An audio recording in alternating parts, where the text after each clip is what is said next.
After following the Modulift user instructions for assembly, shown here is a standard setup for a mod spreader beam, which is now ready to perform a lift.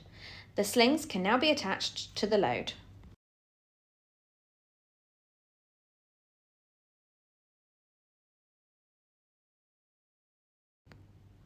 You will see from the arrows where the loads are being applied to the beam and the vessel's connection points.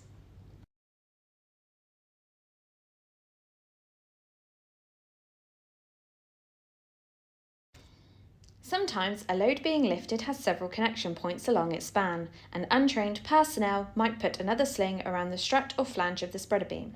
The Modulift spreader beam is not designed to be lifted in this arrangement, and the additional sling must be removed immediately.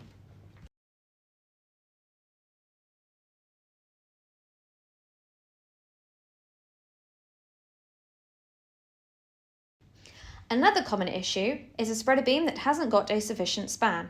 This means that the bottom slings are exceeding the maximum 6 degrees from vertical. In this case, the spreader beam is not needed as the slings can connect direct from the crane hook to the load.